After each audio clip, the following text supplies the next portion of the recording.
Multiple oil refineries have been shut down. This winter weather has caused these refineries to shut down, and they account for well over 1 million barrels per day of oil production inside the United States. So, this is a big hit, and oil prices have reacted directly from this, and they have gone up. Energy prices have also gone up. Energy prices were already skyrocketing from this winter event, and now they're going up even more. So you can see here in this video that I recorded, screen recorded on the West Coast. This was yesterday. Energy prices were skyrocketing. They were in the $500 megawatt per hours in some places. And to put that into perspective, you use 10 megawatt hours in 1 year. Okay, so times this times 10. So $500 per megawatt hour times 10, that's $5,000 per year. That's around $400 a month you're paying for energy. And it's going to be more than that in certain months of the year. You can see there 531 in certain areas. And sorry, I can't 541 right there. And sorry, I can't get more accurate numbers for the East Coast. I just can't find any sources for the East Coast for live energy numbers. But that you could see that was from yesterday on the 22nd. Energy prices were spiking during this blizzard that was passing through the central and west part of the United States, and now it's on the East Coast and it hit the south as well, and these oil refineries were knocked out. So this is going to cause energy prices to go up, possibly even more. Okay, so let's get into the details of what's going on with this shutdown of the oil refineries. So oil prices are up. Are refinery shutdowns to blame? And oil refineries have been shut down for multiple reasons. Coal plants have been shut down for multiple reasons, and a lot of it is agenda driven. But this was shut down from the cold, from the freeze. Okay, so it says Lyondellbasell Industrial shut down the large crude distillation unit and two hydrotreaters on Friday at its 268,000 barrel per day Houston refinery due to extreme cold and the winter storm impacting the U.S. and Gulf Coast, Reuters reported, citing sources. The global chemical company says Houston refining is one of the largest refineries in the U.S., designed to process heavy sulfur crude oil.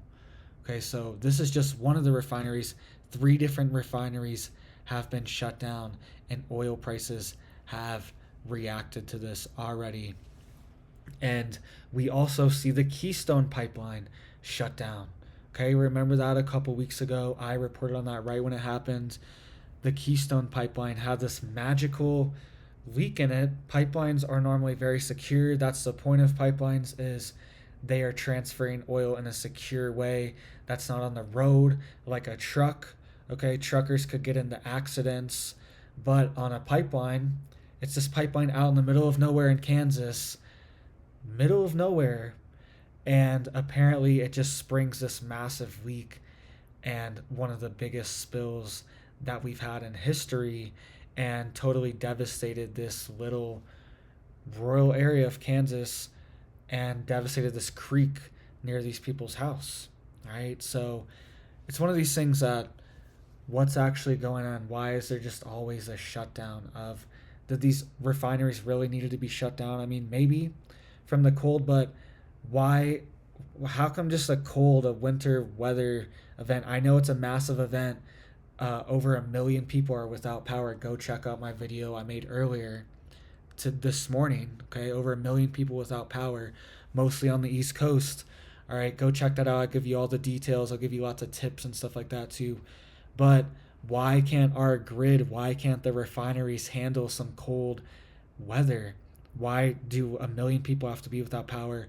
And why do these refineries have to shut down just from some cold weather? It's just kind of strange, and I don't understand how our grid isn't more fortified. We're lucky Texas didn't see more extreme events, and all these refineries are in Texas.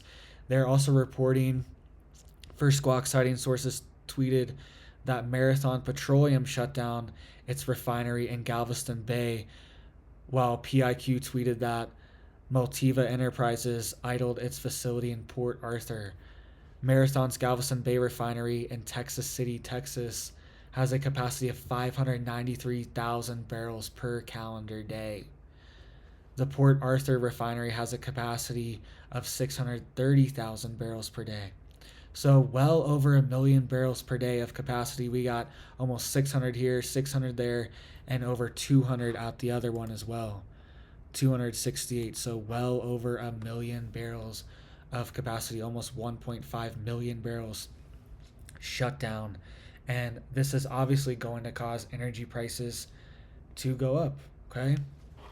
And it's one of these things that we can see right here as crude prices spike in the wake of the winter storm and rumors of refinery shutdowns. Oil is up roughly 3.21% to 79.98 a barrel halfway through the abbreviated trading day, while oil producers like Hess, Chevron, and Exxon Mobil all hover well into the green after posting losses for most of the week. So oil prices have been going down relatively, but energy prices have still been skyrocketing because energy is related to a lot of other things like natural gas and coal and all these other things that produce energy, nuclear, hydro. There's a solar, wind. When there's less wind, there's less energy produced. When there's these storms, the sun's blocked out, there's less solar produced. All these things affect the grid. It's more than just oil.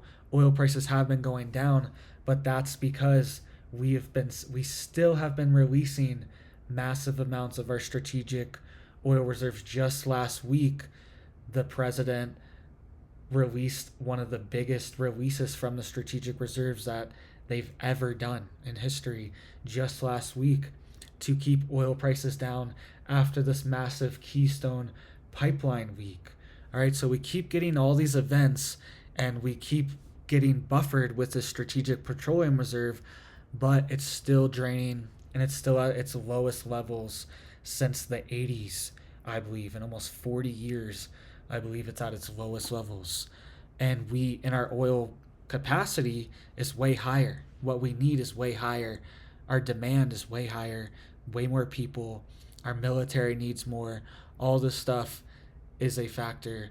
And they're even saying that they are going to try to refill it in the new year, and that it will cause oil prices to go back up because they're going to have to take off a massive chunk of oil off the markets to refill it.